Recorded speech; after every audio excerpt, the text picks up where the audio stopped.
Hello class 9 students, welcome to my YouTube channel. इस class में इस वीडियो में हम लोग बात कर रहे हैं चैप्टर एटम्स एंड मॉलिक्यूल्स की। तो काफ़ी टॉपिक्स हमने प्रीवियस वीडियो में डिस्कस किए हैं। तो इस वीडियो में आइए हम डिस्कस करते हैं व्हाट इज़ एन आयन, कि आयन क्या होता है। तो प्रीवियस वीडियो में मैंने आपको डिस्कस किया था कि जो एटम्स होते हैं वो कैसे एग्जिस्ट करते हैं नेचर में। तो जो एटम्स होते हैं वो कुछ ऐसे एटम्स हैं जो कि इंडिपेंडेंटली नहीं रह सकते। ये हमने बात की थी कि वो इंडिपेंडेंटली नहीं रह सकते नेचर में। इसी वजह से वो अकेले नहीं रहने की वजह से या तो वो आयन बना लेते हैं या वो मॉलिक्यूल्स बना लेते हैं। तो आयन या फिर मॉलिक्यूल की फॉर्म में वो नेचर में एग्जिस्ट करते हैं। तो मॉलिक्यूल की बात हमने लास्ट क्लास में की थी। आई होप आप सभी बच्चों को समझ में आएगा कि मॉलिक्यूल क्या होता है। और कोई डाउट्स होंगे तो प्लीज़ आप मेरे कमेंट बॉक्स में आप लोग बता सकते हैं। तो अब हम पढ़ेंगे कि आयन क्या होता है। तो आयन कहता है कि आपने बच्चों दो चीज़ आपने एटलीस्ट सभी बच्चों को इतना पता होगा कि हमारे पास दो टाइप के एलिमेंट्स होते हैं। ठीक है, कि दो टाइप के हमारे पास एलिमेंट्स होते हैं, एक तो मेटल होते हैं और नॉन मेटल। कि कुछ नेचर में जो आपके जो भी एलिमेंट्स होते हैं वो दो चीज़ों में, दो कैटेगरीज में डिवाइड होते हैं, मेटल्स एंड नॉन मेटल्स में। ये सभी बच्चों को यहाँ पे पता होगा कि मेटल्स एंड नॉन मेटल्स में होते हैं। अब ये जो मेटल्स और नॉन मेटल्स होते हैं, they are charged ion, they are charged ion means what, कि इनके ऊपर जो होता है मेटल्स और नॉन मेटल्स के ऊपर कुछ चार्ज होता है, इसलिए हम उसको क्या कहते हैं चार्ज। मतलब कि चार्ज से मेरा मतलब है पॉजिटिव या नेगेटिव साइन। तो मेटल या नॉन मेटल के ऊपर जब ये साइंस लग जाते हैं किसी एलिमेंट के ऊपर तो वो क्या बन जाते हैं, आयंस बन जाते हैं। ठीक है, तो अब वो कहता है कि भाई ये जो चार्ज स्पीशीज़ होती हैं, फिर ये जिनके ऊपर जब जिन एलिमेंट्स के ऊपर जब ये चार्ज आग पे लग गया है, अटैच हो गया है, तो तब हम उसको क्या कहते हैं, आयंस कहते हैं। क्या कहते हैं, आयंस। तो यहाँ से आप देख सकते हैं the charge species are known as ions, की उसे हम आयंस कहते हैं। अब ये जो आयंस होते हैं आपको इससे पता होना चाहिए, आते सिंगल चार्ज भी हो सकते हैं, सिंगल चार्ज एटम भी हो सकते हैं, कि एटम एक सिंगल एटम के ऊपर भी चार्ज लगा हो सकता है, या फिर ग्रुप भी हो सकता है एटम्स का जिसके कि they have a net charge on them, जिनका कि टोटल चार्ज जो भी उनका होता है, अगर कोई भी चीज़ ग्रुप में है या फिर कंपाउंड में बनी हुई है तो उसका भी चार्ज होगा, और अगर कोई चीज़ सिंगल एलिमेंट भी होगा तो उसके ऊपर भी चार्ज होगा। ठीक है, अब वो कहता है कि जो आयंस होते हैं आपके, आयंस भी दो तरीके के होते हैं।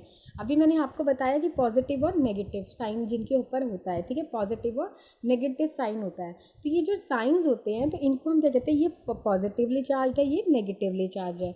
तो ion can be categorise into two. वो उसको हमने दो चीज़ों में कैटेगराइज किया है, नेगेटिव और पॉजिटिवली चार्ज। ठीक है, जो चीज़ आपकी पॉजिटिव, जिनके ऊपर जिन एलिमेंट्स के ऊपर पॉजिटिव चार्ज आपका होगा उसे हम क्या कहेंगे, केटाइन कहेंगे, क्योंकि उसके ऊपर क्या है, पॉजिटिव चार्ज है। और जिन आपके एलिमेंट्स के ऊपर आपके प्रेजेंट होगा नेगेटिव चार्ज, ये ये वाला नेगेटिव चार्ज, उसे हम एनाइन कहेंगे और इसे हम केटाइन कहेंगे। ठीक है, तो अब वो आपको कहता है कि सपोज़ एक चीज़ मैं आपको और यहाँ बताना चाहूँगी कि ये जो मेटल्स होते हैं ना, ये जो आपके मेटल्स हैं, metals are always positively charged. Metals क्या होते हैं, ये ऑलवेज पॉजिटिवली ही चार्ज्ड होते हैं। और ये क्यों होते हैं ये आप आगे पढ़ेंगे, नहीं तो क्लास 10th में भी ये डिटेल्ड में आपका चैप्टर है मेटल्स एंड नॉन मेटल्स, सब आप ये लोग पढ़ेंगे, आप लोग पढ़ोगे कि क्यों ये पॉजिटिवली और नेगेटिवली चार्ज्ड होते हैं, कि मेटल्स पॉजिटिवली चार्ज्ड है और नॉन मेटल क्या है, नेगेटिवली चार्ज्ड है। तो अभी के लिए आपको ये पता होना चाहिए कि जो मेटल्स होते हैं they are always positive in nature, कि वो पॉजिटिव आयन ही बनाते हैं। ठीक है, और जो आपके नॉन मेटल्स होते हैं, जो आपके ये नॉन मेटल्स होते हैं, ये हमेशा आपके क्या बनाते हैं, ये आपके हमेशा नेगेटिव चार्ज होते हैं, ये नेगेटिवली चार्ज होते हैं, तो ये हमेशा नेगेटिव आयन बनाते हैं। ठीक है, तो अभी हमने पढ़ लिया कि जो पॉजिटिव आयन वाले होते हैं उसको हम क्या कहते हैं, जो पॉजिटिव जिनके ऊपर चार्ज होता है उसे हम क्या कहते हैं, कैटाइन कहते हैं, और जिनके ऊपर हम नेगेटिव साइन होता है उसको हम एनाइन कहते हैं। ये अभी हमने पढ़ा है। तो जितने भी मेटल्स होते हैं दे आर, उसके जो भी आयंस होते हैं दे आर केटाइंस, कि जितने भी मेटल्स हैं दे फॉर्म केटाइंस, कि वो केटाइंस बनाते हैं क्योंकि उनके ऊपर पॉजिटिव चार्ज होता है। और जो नॉन मेटल्स होते हैं वो एनाइंस बनाते हैं क्योंकि उनके ऊपर नेगेटिवली चार्ज होते हैं।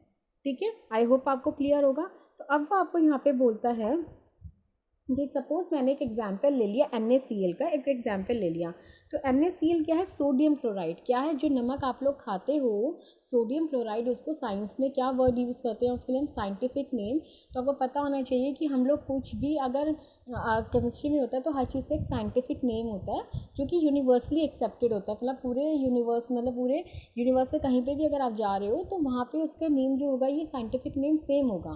तो सोडियम क्लोराइड है आपका, जिसको कि आप सॉल्ट कहते हो, कॉमन नेम उसका सॉल्ट होता है, जो कि आप डेली लाइफ में क्या करते हो, आप इनटेक करते हो उसका, तो उससे क्या कहते हो, उसका केमिकल फार्मूला अब ये क्या होता है, NaCl होता है। This is chemical formula. जो चीज़ ऐसे लिखी होती है आपके सिम्बल्स में लिखी होती है तो उसको हम क्या कहते हैं, केमिकल फार्मूला कहते हैं। ठीक है, तो ये उसका सोडियम क्लोराइड का केमिकल फार्मूला है NaCl। तो कहते हैं NaCl में अब आप देखोगे जो Na होता है ना बच्चों, वो उसके ऊपर प्लस चार्ज होता है, और जो Cl होता है ना उसके ऊपर क्या चार्ज होता है, माइनस चार्ज होता है।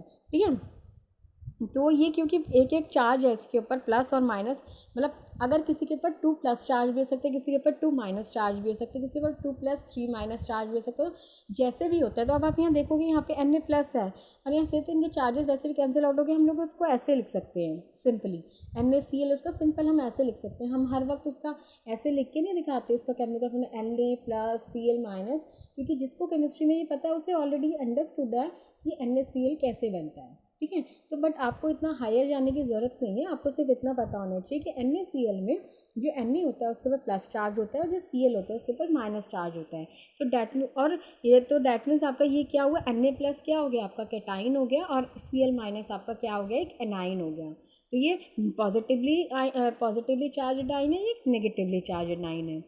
ठीक है, ये तो हुई एक बात। दूसरी बात आपको मैं ये बता दूं कि मैंने अभी आपको बोला था कि कुछ ऐसे मेटल्स होते हैं जो कि मतलब जो मेटल्स होते हैं दे आर क्या कहते हैं, आयनिक इन, हाँ सॉरी, कैटाइनिक इन नेचर। जो मेटल्स होते हैं वो कैटाइनिक होते हैं नेचर में। ठीक है, कैटाइंस फॉर्म करते हैं वो।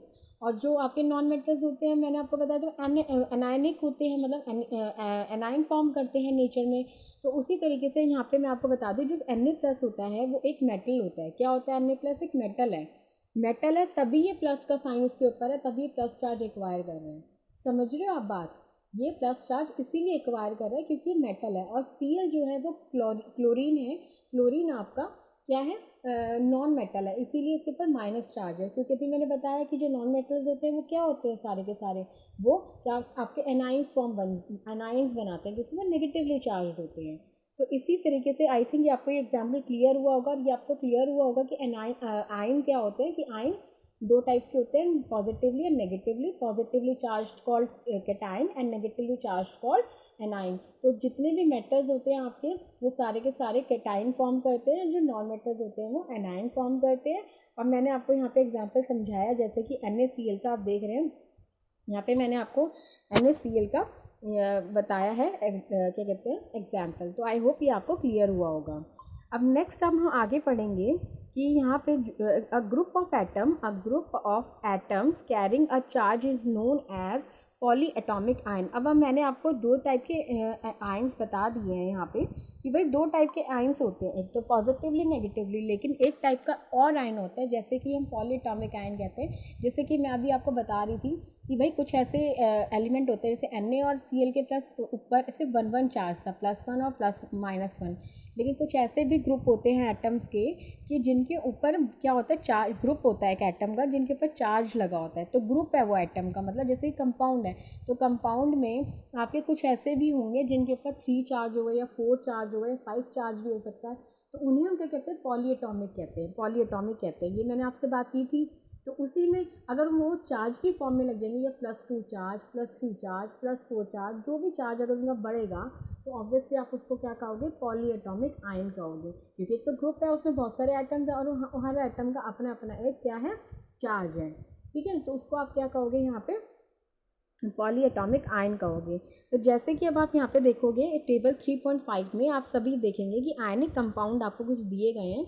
तो आयनिक कंपाउंड जैसे कि आपको मैंने ऑब्वियसली बात है, जो भी कंपाउंड है जिनके अंदर आयन बन रहे हैं तो उन्हें हम क्या कहेंगे, आयनिक कंपाउंड कहेंगे। आयनिक क्यों कहेंगे, क्योंकि उसके अंदर आयनिक कंपाउंड कौन से हुए, डैट मीन्स ऐसे कंपाउंड जिसके अंदर की आपको negative and positively charge ion present होंगे, उसे हम एक आयनिक कंपाउंड कहेंगे। तो कुछ आयनिक कंपाउंड आपको दिए गए हैं। कैल्शियम ऑक्साइड, तो कैल्शियम ऑक्साइड में कैल्शियम किससे बना, calcium means calcium and oxide means oxygen, तो इसके एलिमेंट्स क्या हो गए, कैल्शियम एंड ऑक्सीजन। तो इसका रेशियो बाय मास अगर आप निकालते हो, तो रेशियो निकालते हो इसका बाय मास, मतलब with the help of law of definite proportion की लॉ से, तो इसका क्या आएगा 5:2 आएगा। अगर आप मैग्नीशियम सल्फाइड, तो एलिमेंट्स क्या हुए, मैग्नीशियम और सल्फाइड मीन्स सल्फर, तो इसका क्या रेशियो हुआ 3:4 हुआ। थर्ड आप लोग आयनिक देखेंगे सोडियम क्लोराइड, तो सोडियम में क्या क्या एलिमेंट्स है, सोडियम एंड क्लोराइड, तो इसका आपका क्या होगा, रेशियो बाय मास 23:35.5 होता है। तो ये आपको टेबल में कुछ बताए गए हैं, 2-3 ये तो आपको पता होने चाहिए। तो ये भी आपको थोड़ा सा इस पर देखना होगा कि ये टेबल में कि हाँ भाई क्या है, ये थोड़ा सा आपको लर्न करना पड़ेगा, ठीक है इसमें, क्योंकि यूजुअली मुझे ऐसा लगता है कि आपकी टीचर कोई भी क्वेश्चन अगर आपको न्यूमेरिकल में देती है तो उसमें आपको वो गिवन देगी इनके मासेस, तो आप कर सकते हो इजीली, ठीक है। नेक्स्ट अब आपकी चीज़ आती है कि राइट द केमिकल फॉर्मूले, कि अब आप केमिकल फॉर्मूले कैसे लिखते हो किसी भी चीज़ के। तो केमिकल फार्मूला आपको सबसे पहले पता होना चाहिए कि जो केमिकल फार्मूला आप किसी भी कंपाउंड का लिखते हो, ठीक है। आप सिंपल एक एलिमेंट का जो होता है या मॉलिक्यूल का आप लोग नहीं लिख सकते हो केमिकल फार्मूला ऐसे कोई। केमिकल फार्मूले का मतलब है कि कोई भी अगर कंपाउंड बन रहा है तो उसी कंपाउंड का आप केमिकल फार्मूला लिख सकते हो। तो उस केमिकल फार्मूले को आप रिप्रेजेंट करते हो कैसे, वो हम देखेंगे। और केमिकल फार्मूले जो भी होते हैं, आप किसी भी कंपाउंड का, हर एक डिफरेंट कंपाउंड का अपना एक डिफरेंट केमिकल फार्मूला होता है, किसी भी कंपाउंड का सेम नहीं होगा, सब कंपाउंड के अपने अपने डिफरेंट केमिकल फार्मूलेज होंगे। और जो आपको, तो इसके लिए आपको कम से कम बच्चों, अगर आप केमिकल फार्मूले अगर आप बनाना सीखना चाहते हो तो कम से कम आपको एलिमेंट्स के सिंबल्स का थोड़ा पता होना चाहिए कि कार्बन को आप किस सिंबल से रिप्रेजेंट करोगे, सल्फ़र को आप किस रिप्रेजेंट करोगे सिंबल से, या फिर हाइड्रोजन को कौन से सिंबल से आप रिप्रेजेंट करोगे। तो कुछ एलिमेंट्स जो कि बहुत कॉमन है तो उनकी आपको ये सिंबल्स पता होने चाहिए। तो जैसे जैसे आप केमिकल फार्मूले बनाना सीखोगे ना, तो आपको ये वैसे ही याद हो जाएंगे बनाते बनाते कि कैसे आप बना सिंबल होता है। तो आपको आई थिंक लर्न करने की भी नीड नहीं होगी, वो आप प्रैक्टिस से ही अपने आप आपको याद रहेंगे। तो अब वो आपको कहता है कि अगर मुझे किसी भी चीज़ का केमिकल फार्मूला बनाना है तो उसके लिए उसकी मेरे को वैलेंसी पता होनी चाहिए। क्या पता होनी चाहिए, वैलेंसी पता होनी चाहिए अगर केमिकल फार्मूला मुझे बनाना है। तो डैट मीन्स कि जो केमिकल फार्मूला होता है it is totally depend upon the valency of an element, कि किसी भी एलिमेंट की वैलेंसी का आपको पता होना चाहिए, तभी आप उसकी केमिकल फार्मूले की फॉर्मेशन कर सकते हो। तो अब ये नया वर्ड आपके सामने एक आता है कि वैलेंसी, कि वैलेंसी क्या होती है। तो वो कहता है कि वैलेंसी क्या होती है, कि आप देखेंगे कि कोई भी, अब आपको पता है कि आपके पास 2 टाइप के एलिमेंट्स होते हैं, ठीक है ना, कि एक तो मेटल्स होते हैं और एक नॉन मेटल्स होते हैं। तो मेटल्स एंड नॉन मेटल्स में तो हम क्या कह रहे हैं कि भाई जो इसका मतलब जो केमिकल आपका फार्मूला है वो वैलेंसी पे डिपेंड करता है। तो अब वो कहता है कि जैसे कि आपको वैलेंसी है, किसी की चीज़ की वैलेंसी निकालनी है, तो अब आप कैसे निकालोगे। तो कहता है कि किसी भी एलिमेंट का कोई भी एटम अगर दूसरे किसी एलिमेंट के एटम से ज्वाइन करना चाहता है ताकि वो कंपाउंड बनाए, उसके बीच में बॉन्ड बनाना चाहता है दोनों के बीच में आपस में, क्योंकि हमने बात की थी पहले भी कि अगर कोई भी चीज़ आपको कोई भी कंपाउंड अगर बन रहा है तो उसके बीच में एक बॉन्ड प्रेजेंट होता है। क्या प्रेजेंट होता है, एक बॉन्ड, एक अट्रैक्टिव बॉन्ड, उसके बीच में एक फोर्स प्रेजेंट होता है जो कि बॉन्ड बनाएगा ताकि दोनों आपस में जुड़े रहें, किसी से ज्वाइन रहें। तो वो आपस में जुड़े रहने के लिए कंपाउंड जब बनाते हैं तो उसके अंदर जितने आपको एटम्स चाहिए होते हैं एक दूसरे को, एक एटम को दूसरे एटम से ज्वाइन होने के लिए किसी भी अलग अलग डिफरेंट एलिमेंट्स के, तो उसे हम उसकी वैलेंसी कहते हैं। क्या कहते हैं, वैलेंसी कहते हैं। कि सपोज़ अगर मैं ऐसी एक एग्जांपल से समझा देती हूँ थोड़ा बहुत कि इसमें, क्योंकि आपका डिटेल में वैलेंसी नहीं है इसमें, तो वो कहता है जैसे कि NaCl है, तो वो कहता है कि NaCl में मैं आपको एक चीज़ बता दूँ एग्जांपल से ताकि आपको थोड़ा अच्छे से समझ में आए कि जो Na है उसके पास सपोज़ एक जगह खाली, इसके पास एक एटम जो है वो कम है, ठीक है, इसके पास आपके एक एटम जो है कम है Cl के पास और इसके पास एक एटम ज़्यादा है। तो इसके पास ज़्यादा है, इसके पास कम है, सपोज़ आप कर लीजिए, इमेजिन कर लीजिए, तो ये क्या करेगा, अपना एक एटम इस एटम को क्या करेगा, दे देगा। Na क्या करेगा, एक एटम दे देगा क्लोरीन को, तो क्लोरीन को देगा उस, तो इनके बीच में एक बॉन्ड बन जाएगा, इन दोनों के एटम के बीच में, क्योंकि इसके पास एक ज़्यादा है, इसके पास एक कम है, तो ये बीच में इसको देगा, तो इनके बीच में एक बॉन्ड की फॉर्मेशन हो जाएगी।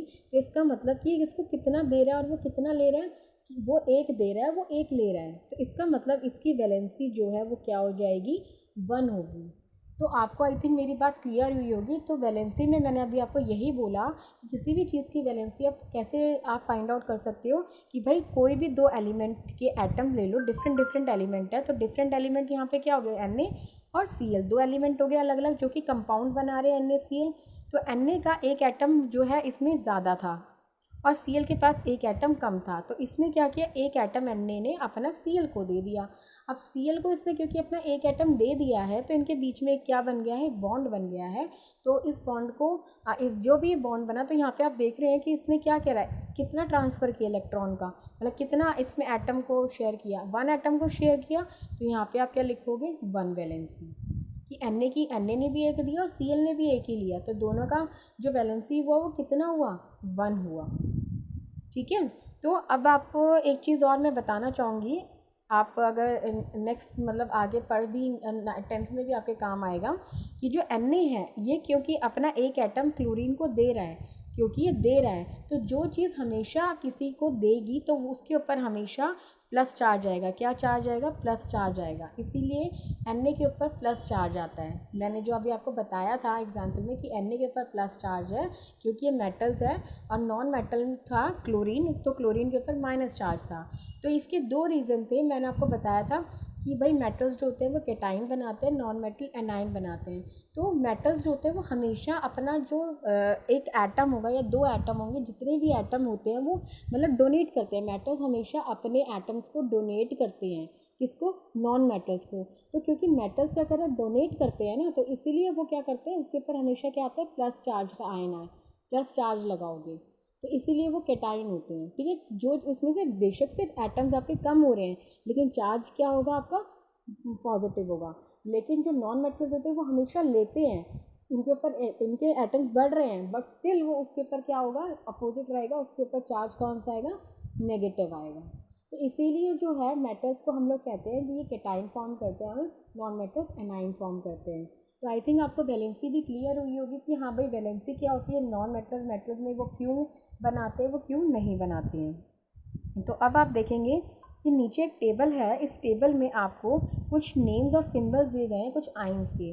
तो जो आई थिंक आपके NCERT में गिवन है जितना, उतना ही आपके सिलेबस में है कि भाई आप यहाँ पे देखेंगे कुछ नेम्स इसमें दिए हुए हैं एनाइन के और उनकी वैलेंसीज भी बताई हुई है। तो वैलेंसी अगर आप यहाँ पे देखें बच्चों, तो इस वैलेंसी में आप देखेंगे 1 2 3। ठीक है, कहते हैं जिनकी वैलेंसी 1 होती है, जिनकी वैलेंसी 2 होती है, जिनकी वैलेंसी 3 होती है, तो उनका उसने बताया हुआ है कि नेम ऑफ आयन उसने बोला है, जैसे सोडियम, पोटेशियम, सिल्वर, कॉपर। इनके सिंबल क्या होता है, सोडियम का Na, पोटेशियम का K, सिल्वर का Ag, कॉपर का Cu। तो इन सब के ऊपर चार्ज कितना होता है, इनकी वैलेंसी चार्ज क्योंकि 1 होता है, कितना चार्ज है, प्लस प्लस सिंगल प्लस लग रहे हैं ना, सिंगल प्लस का मतलब क्या है कि 1 चार्ज है। तो किसी भी चीज़ के ऊपर अगर 1 चार्ज होगा तो आप समझ जाओगे कि वो क्या कर रहा है, इसके ऊपर कितनी, उसकी वैलेंसी कितनी हो गई, 1 हो गई। ठीक है, अब यहाँ पे आप सेकंड में देखेंगे, इसमें magnesium, calcium, zinc, iron, copper, इन सभी में आप देखेंगे ऊपर इनके चार्ज कितना लगा हुआ है, 2+ लगा हुआ है। तो डैट मीन्स इनके ऊपर जितना चार्ज होगा वो उसकी क्या हो जाएगी, वैलेंसी हो जाएगी। तो ये इसकी 2 क्या हो गई, वैलेंसी हो गई। इसी तरीके से उसने बोला है कि एल्यूमिनियम जो है और आयरन जो है उन दोनों के ऊपर 3+ चार्ज है, तो इसकी वैलेंसी कितनी हो गई, 3 हो गई। अब नेक्स्ट आप देखेंगे टेबल में इसमें नॉन मेटेलिक आइटम्स, ये कुछ आइंस लिखे थे, अब उसने कुछ ऐसे बताए जो उनकी नॉन मेटेलिक आइटम्स हैं जो कि मेटल्स नहीं हैं। अभी ये सारे आपने मेटल्स पढ़े हैं, अब ये इसमें कह रहा है कि ये मेटल्स नहीं हैं। नॉन मेटेलिक एलिमेंट है, जैसे ये हाइड्रोजन, हाइड्राइड, क्लोरीड, ब्रोमाइड और आयोडाइड। इसमें देखें किसी के ऊपर प्लस चार्ज है, किसी के ऊपर माइनस चार्ज है, -1 का, -1 का, +1 का, -1 का, ऐसे करके इसके ऊपर चार्जेस है। तो चाहे हमें अभी यहाँ पे चार्ज से कोई मतलब नहीं कि वैलेंसी में आपको चार्ज का कोई मतलब नहीं होता अभी यहाँ पे कि वैलेंसी अगर किसी चीज़ की पता लगानी तो उसमें प्लस है, +1 लिखेंगे वैलेंसी या -1 वैलेंसी लिखेंगे, ऐसा कुछ नहीं। आपको जस्ट एक नंबर चाहिए, साइन नहीं चाहिए। तो आप यहाँ पे देखेंगे -1 है तो इसका मतलब इसकी वैलेंसी क्या हुई, 1 हुई, ठीक है। और नेक्स्ट में आप देखें ऑक्साइड और सल्फाइड, ऑक्साइड और सल्फाइड के ऊपर 2 का साइन है, तो डैट मीन्स इसकी वैलेंसी कितनी हुई, ओनली 2 हुई। आप चार्ज मेंशन नहीं करते वैलेंसी में। नाइट्राइड में आपका 3 है, अब इस वाली इसमें देखोगे तो नाइट्राइड में आपका 3 है यहाँ पर इसका चार्ज, तो डैट मीन्स इसकी वैलेंसी कितनी हुई, 3 हुई। नेक्स्ट आप देखेंगे पॉली एटॉमिक आयंस जो होते हैं, जिन पॉली एटॉमिक आयंस अभी हमने पढ़ा था कि जो कि आपके कम ग्रुप ऑफ एटम्स होता है। क्या होता है पॉली एटॉमिक आयंस, क्या होते हैं अभी हमने पढ़ा है कि पॉली एटॉमिक आयंस, यहाँ पे कि पॉली एटॉमिक आयंस क्या होते हैं, आपके ग्रुप ऑफ एटम्स होते हैं, ठीक है। जो भी आयंस के एटम्स का ग्रुप होगा वो आपका क्या होगा, पॉली एटॉमिक आयंस होगा। तो वो कहते हैं अमोनियम, अमोनियम को हम लोग एक पॉली एटॉमिक होता है तो इसमें इसका सिंबल क्या है, NH4+। तो अब आप देखेंगे इसके H के ऊपर कितना चार्ज होता है, चार्ज है 1, तो इसकी वैलेंसी इज़ 1। हाइड्रोक्साइड के ऊपर OH-, तो कितना चार्ज है, -1। नाइट्रेट के ऊपर NO3-। आपको नीचे की वैल्यू, आप मैं आपको एक चीज़ और बता दूं कि किसी भी एलिमेंट में अगर कोई चीज़ ये जैसे NO3- है तो आपको हर चीज़ की वैलेंसी के लिए जो अपर वाला न्यूमरेटर लगा लो या जो भी पावर में किसी भी एलिमेंट के जो पावर में, नीचे नहीं देखना मुझे, नीचे वाला नहीं नंबर, जो ऊपर आपकी पावर में चीज़ साइन लगा होगा, जो नंबर लगा होगा विद साइन, उसको आप बताएंगे उसकी वैलेंसी, ठीक है। तो इसमें कंफ्यूज मत हो ना, नीचे की ऊपर, आपको ऊपर वाला ही देखना है जिसके आगे चार्ज लगा होगा माइनस या प्लस का, तो ये उसकी वैलेंसी होगी। उसी तरह कार्बोनेट, सल्फाइड और सल्फेट इसने बताया है, सभी के ऊपर 2- साइन है, तो हम 2- साइन को ही देखेंगे। तो इसका मतलब इसकी वैलेंसी क्या हुई बच्चों, इसकी वैलेंसी आपकी 2 हो गई, इनकी वैलेंसी 1 हो गई, और यहाँ पे PO4 की वैलेंसी 3 हो गई। अब होने को तो बहुत सारे एलिमेंट्स होते हैं जिनके कि आपको चार्जेस पता होने चाहिए, ये सिर्फ इतने लिमिटेड नहीं है, ठीक है, क्योंकि हमारे नेचर में 118 एलिमेंट्स हैं, तो इतने नहीं है, लेकिन आपके सिलेबस में इतने ही हैं, तो आपके सभी बच्चों को इतना ये टेबल पता होना चाहिए कि इस टेबल में जितने भी आपको एटम्स आयंस दिए गए हैं या नॉन मेटल जितने भी आपको यहाँ दिए गए हैं आयंस, चाहे वो पॉली हो चाहे वो सिंगल में हो, जैसे भी हो, आपको सबके पता होने चाहिए। तो अगर आपको ये टेबल पता होगा तो इजीली आप किसी भी चीज़ का केमिकल फार्मूला लिख सकते हो, ठीक है। तो अब किसी भी चीज़ का केमिकल फार्मूला लिखने के लिए आपको कुछ रूल्स फॉलो करने पड़ेंगे, और वो रूल्स क्या हैं वो हम नेक्स्ट क्लास में डिस्कस करेंगे। और किसी भी हम फॉर्मेशन कैसे करते हैं, सिंपल कंपाउंड्स को हम कैसे बनाते हैं, कैसे किसी चीज़ का हम केमिकल फार्मूला लिखते हैं, ये हम नेक्स्ट वीडियो में नेक्स्ट क्लास में डिस्कस करेंगे। तो अगर आपको कोई भी क्वेरी है तो आप मेरे कमेंट सेक्शन में आप लोग बता सकते हैं। तो thank you class and bye.